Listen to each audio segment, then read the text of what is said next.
Good morning, faculty, teachers, and my dear friends. Nowadays, we routinely look how much fat is there, how much carbohydrates, how much calories are there in the food we eat regularly. So, and nowadays, there is widespread practice of prescribing protein powders to all our patients.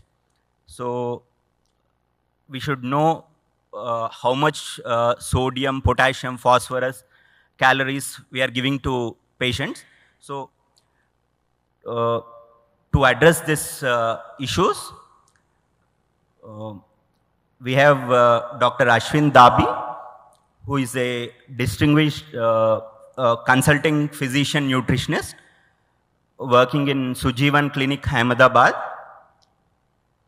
He is invited speaker in many conferences and he is past associate editor elsewhere's clinical nutrition open space, and he has many awards including best abstract award at ESPEN 2019 Congress, and he is topper in 23rd ESPEN clinical course Poland, and he has published many publications in national and international platforms, and he publishes at least 2 per year in international platforms.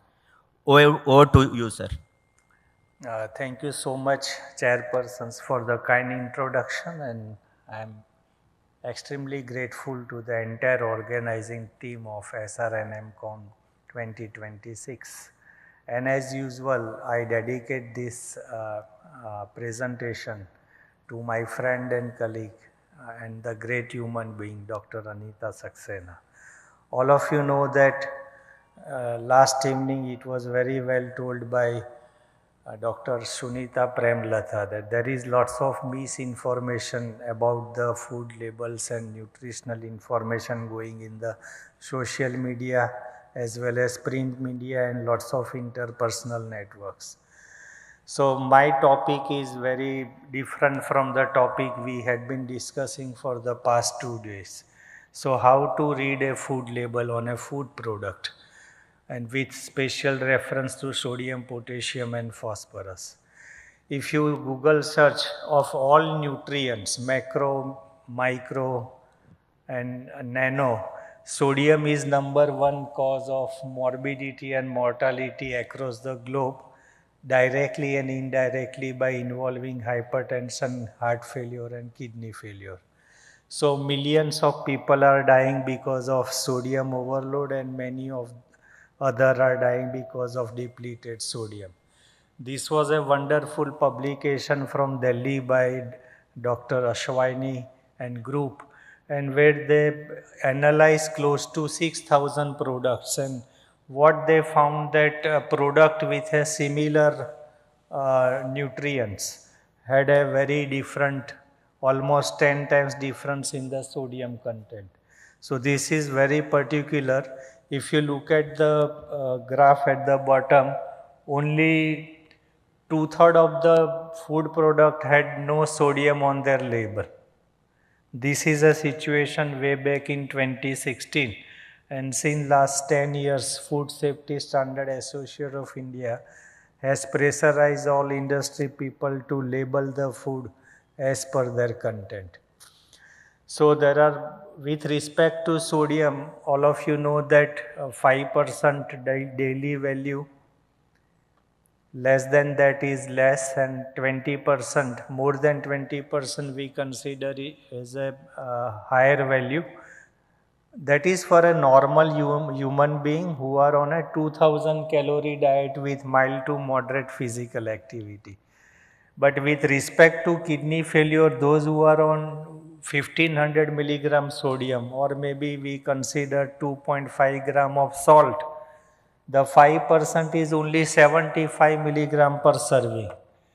So this is very grave situation, and the sodium content of more than 30% in solid food, 100 gram, or 15% in 100 ml liquid is considered to be high.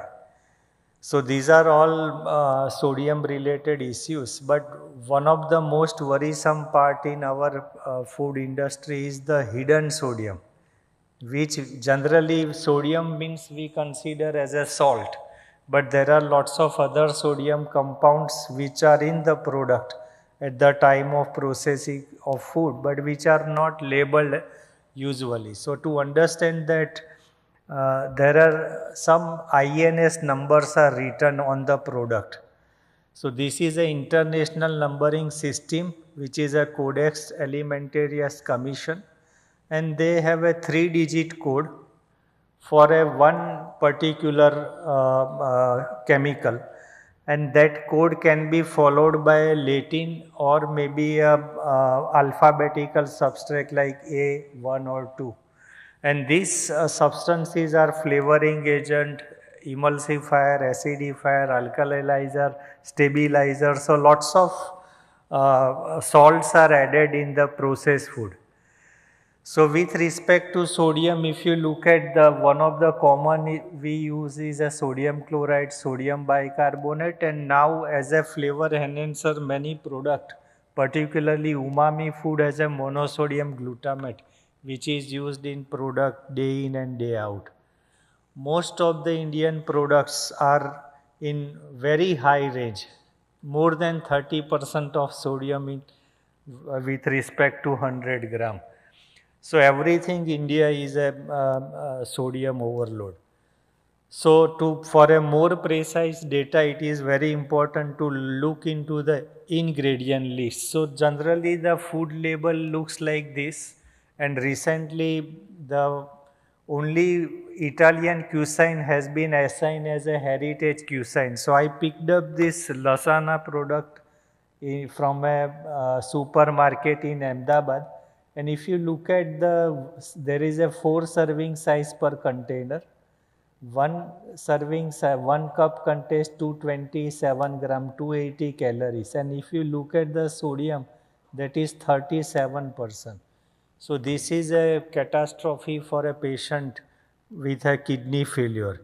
So when we are eating, no, one serving doesn't satisfy our gut. So that is when take the one serving, it is almost 37% of daily value you get, and if you take 2 serving, then 2/3 of the sodium of your daily recommended value has been consumed. So this will turn out to be detrimental for people with kidney failure.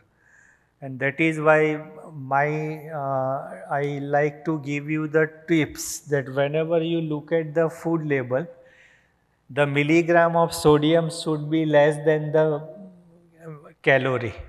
This is the tip of the day. So always look for foods with no more than 150 milligram sodium per serving or less sodium compared to calorie. That is number one. And secondly, this is I had been observing for over more than 3 decades of my experience in the healthcare practices. So that was about the sodium. With respect to potassium, again the situation is very catastrophic because potassium is not mandatory to be listed in an Indian food. So that is where we are missing the data about the potassium. And the daily value for healthy individual is 4.7 gram, but we may consider less for the patients with kidney failure. So any food which contains less than 94 milligram of sodium, any product across the globe, they don't need to list out the potassium on the label. So these are lots of drawbacks about food labeling in our food industry. And that is where I just want to highlight that lots of potassium additives are added in the process of food making. So what has happened that packaged food have a different labels, and potassium has been categorized into mild, medium and low according to the content of potassium in the packaged food. The FSSAI, they have mandated the potassium labeling in the beverages and some of the snacks, but not in lots of other foods.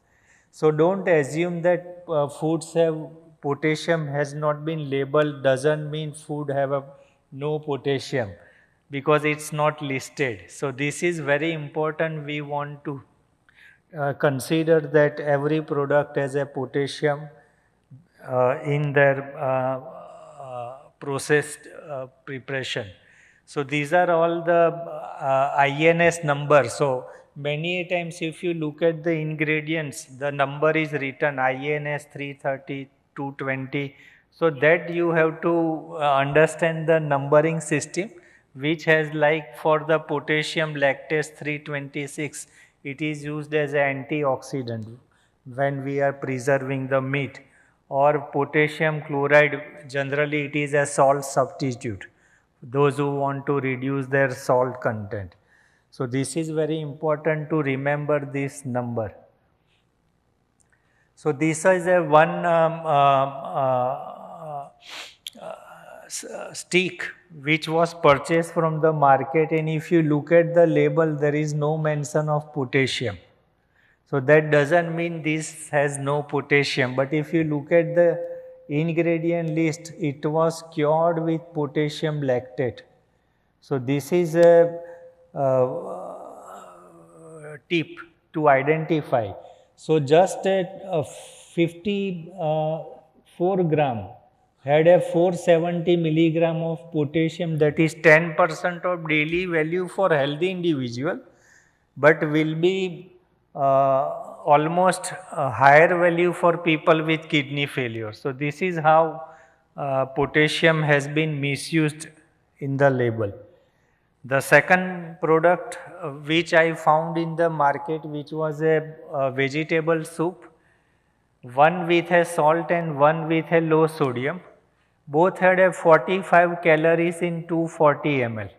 But if you look at the regular vegetable soup, the potassium content is 470 milligram, that is 10% for healthy individual. And the one with low sodium had almost 850 milligram, double the amount of potassium. So that is where the potassium chloride was added. So this is very important to read the ingredient list and also the international numbering system to pick up what is all in the product, because industry people, they are for the financial gains to capture the market. So the potassium, I have listed out the daily value, that is for the healthy individual, not for the patients with kidney failure. So in general, the milligram of potassium should be equal or should be less than the caloric content. This is a tip for those who are practicing in a renal setup. So this is very important for patients with CKD stage 3B to 5. Always the milligram of potassium should be less than the amount of calorie, so that you will be able to optimize the potassium management in such people. About the phosphorus is one ingredient, it is never listed in any food. I haven't seen phosphorus listed except in some of the few dairy products. And everything what we consume, all food, there are 18 groups of food, everything has a phosphorus in their content, whether it is animal source or plant source.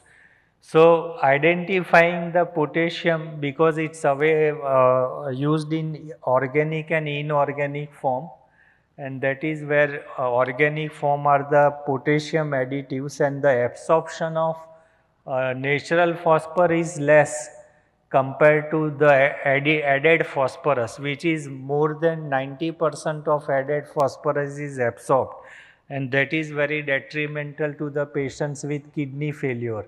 So this is very important that we must optimize the phosphorus in the food served to the people with kidney failure. So when a motivated patient inquires as to the phosphorus content of a favorite food, it becomes a very tedious and futile exercise for the dietitians in the renal unit about how to calculate the phosphorus, because it is not listed on the label. So just I want to give you few uh, tips about calculating the phosphorus because it is not listed. So what you can use is the protein ratio method, that is estimate the phosphorus content. So generally phosphorus content is 12 to 16 milligram of phosphorus per gram of protein. So multiply by, because we are very poor in mathematics, no, we are student of biology. So 15 multiplied by the protein, you will get the estimated phosphorus content in that product. But remember, other nutrients other than protein also has a phosphorus in the same food product. So that is where hidden phosphorus we want to find out. Or there is a formula designed by the US Department of Agriculture that you can use. So if any product which doesn't list phosphorus on the label, then look for the word phosphate or phos, which can be added at the processing of the food by the industry people. So everybody, like all of us, we love the Italian, no, macaron. So this was a cheese macaroni, and the phosphorus is not listed here. But if you look at the ingredient, they added the tripolyphosphate. Or many children, they eat lots of Cheetos, and Cheetos doesn't mention the phosphorus on the label. But if you look at the ingredient, there is a disodium phosphate which was added at the time of processing. So this is very crucial to identify the phosphorus, and that is where once again I come back to, you must develop a habit of learning the INS that is used by the world other than Europe, and in the Europe they use the E numbers. Numbers are same, INS or E, but that you must be optimizing. Say for example, the product has a phosphorus, they use the number 452I, 627. So all these are phosphorus additive, and that is very important to identify when you daily do the estimation of the dietary intake. So these are all common phosphate additives, generally orthophosphate, polyphosphate and the ammonium phosphate, which are used as a emulsifier or as a stabilizer by the food industry people. And as I told you that it comes with some kind of Latin number like 342A, 342B, something like that. So always try to capture those minor numbers on the food label. This is a very wonderful study from Rahman and RK group about the children with kidney failure, and what they found out that if they use the dietary reference intake, and what they used was a suggested dietary intake to estimate the phosphorus consumption in a kids, and what they found that based on DRI, 44% of children with normal serum phosphate and 58% with hyperphosphatemia has an increased dietary intake. But instead if they use the suggested dietetic intake, means one serving has a 1 count of phosphorus, that is 100 milligram. So when they use the suggested dietary intake, 26% with normal serum phosphorus and 94% had hyperphosphatemia. 94% of people had an increased phosphorus intake. So they educated the parents and family about the phosphorus count, that how many one portion of meal, one count 100 milligrams, so how much phosphorus has in their breakfast, lunch and dinner, and that training they gave for 6 months, and what the outcome, what they used a phosphorus pyramid. So this is a traffic light signaling, no? At the bottom you see the green, that is a low phosphorus food, and at the tip you see the processed food with a very high phosphorus. So based on the kidney failure patient, generally phosphorus we recommend like 750 to 1 gram in these people. So always check the ingredients and additives to identify the phosphorus in the meals, and also the using the phosphorus pyramid, because phosphorus is in every nutrient, every materials used by the industry. This was the chicken sausage I bought from the market, and I found that it has a ingredient chicken meat 30%. And when I looked at the label, there is no phosphorus listed on the label on the nutrient fact panel. So I calculated that 30% protein is here 18%. So 15 multiplied 18, 270 gram in the meat, then 10 gram in the fat in the chicken skin also contain phosphorus. And then if you look at, there was a di sodium phosphate was added as a stabilizer. So this diphosphate, which is very crucial. So in this one serving, the amount of phosphorus was almost 500 milligram. So that is equal to the 50% of daily value for people with kidney failure. So these are the means of identifying how to read and understand the food label in countries like India with lots of resources deficit. So ingredient lists always help in identifying people. So I would generally recommend that refractory and repeated frequent dyselectrolytemia, or frequent hospitalization, or highly motivated patient who want to stay self-sufficient to reduce the cost of renal care. And also, like recently government of India has increased dearness allowance by 2%.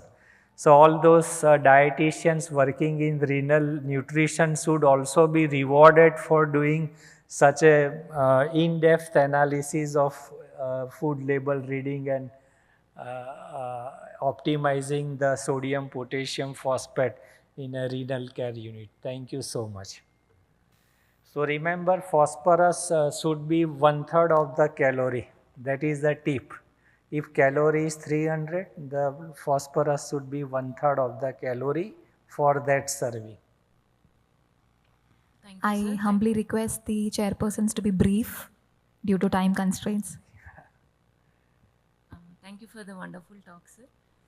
The only constraint I notice is we ask them to eat high protein diet, especially dialysis patients, and that comes at a cost of high phosphorus. So how do we deal with that? So those patients who are on a high protein diet, what we can use is how we can leach out the phosphorus. Most of the processed meat has a very high phosphorus. So you can cut it into small pieces, soak in a lukewarm water for 30 minutes, and then try to rinse it in a running tap water. That way you can reduce the phosphorus, or else we are left with phosphate binders. We can't help them. Thank you, sir. That was an enlightening talk, sir. Sir, if you look at the regulation slide regarding labeling, USFDA versus FSSAI, we have some differences because our regulations are not that strict. So can we really trust these labels? Because day in and day out, we see so many news about alteration of the products here. So to improve the shelf life, they might add so many additives. So can we really trust these labels? Because is our surveillance so accurate that the labels can be trusted? Sir? So a problem with that, the industry, because in India we have no courses for reading the food label. When I went to UK, I paid £400 for 2 hours of training. So unless we set up an institute of we have a database with National Institute of Nutrition, but our database is mostly copycat from the US Department of Agriculture. So unless we have a robust biochemical analysis of our food and food ingredients, it is very difficult to optimize food labels, and that is where we find that in spite of doing best of best, we don't get the optimum clinical outcome in our clinical practices. So we should be incorporating chemical engineers, biochemists, and the clinicians and the dietetic professionals to make a wonderful uh, uh, ingredient and product profiling with respect to all such minerals. That is the only solution.